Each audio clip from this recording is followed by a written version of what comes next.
Bonjour à tous, aujourd'hui on se retrouve pour une nouvelle vidéo. Aujourd'hui je vous présente une fonctionnalité de Matomo que j'apprécie particulièrement qui est l'URL tracking ou le suivi de campagne URL.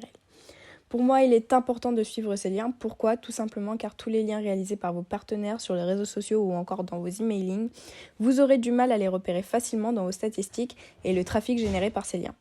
Bien qu'ils apparaîtront dans vos canaux d'acquisition referral organique direct, ces liens seront mélangés aux autres et vous n'aurez pas les infos nécessaires pour faire une analyse fine.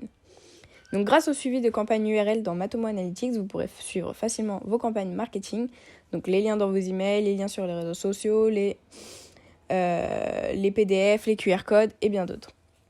Il est donc important de traquer vos liens pour pouvoir les catégoriser et ne pas avoir une analyse biaisée. C'est pourquoi on va indiquer au système d'analyse comment on veut que la visite soit attribuée.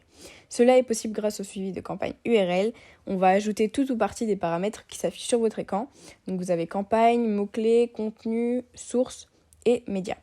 On se retrouve tout de suite sur Matomo pour un petit exemple. Nous voilà sur l'interface de Matomo Analytics. Ce qui est intéressant chez Matomo, c'est qu'il vous propose un bâtisseur d'URL de campagne sur l'interface.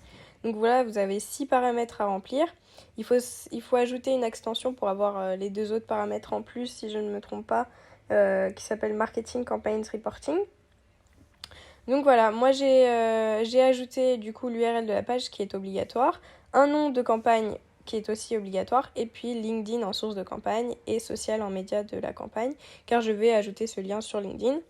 Donc voilà, donc l'URL est générée. Vous pouvez voir que le lien de la page est séparé d'un point d'interrogation avec les paramètres et que les valeurs sont séparées d'un signe égal avec les paramètres. Donc je vais copier ce lien pour vous faire la simulation. Hop, je reviens dans dans Matomo. Puis dans Journal des visites, on peut voir qu'il y a bien eu la visite et puis la campagne, les paramètres et les valeurs attribuées. Et puis dans Acquisition, campagne, on peut voir les paramètres et les valeurs également qu'on a attribuées à l'URL de la campagne.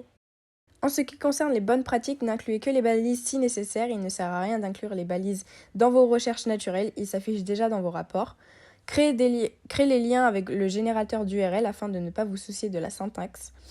Ensuite, je vous conseille d'utiliser les variables qui vous sont nécessaires. Vous n'en utiliserez en général que 3, qui sont campagne, source et médias. Les autres paramètres vous sont utiles que dans certains cas spécifiques, comme le paramètre mot-clé vous permet, lui, de mettre un mot-clé acheté associé aux liens commerciaux, et le contenu permet de définir sur quel bouton vous avez cliqué, par exemple. Ensuite, le dernier conseil que je peux vous donner, c'est que l'URL tracking est uniquement utilisé sur vos campagnes marketing. Si vous souhaitez analyser vos liens internes, je vous conseille de créer des événements pour cela. Eh bien, j'espère que cette vidéo vous a plu. N'hésitez pas à me poser des questions et on se retrouve pour une prochaine vidéo.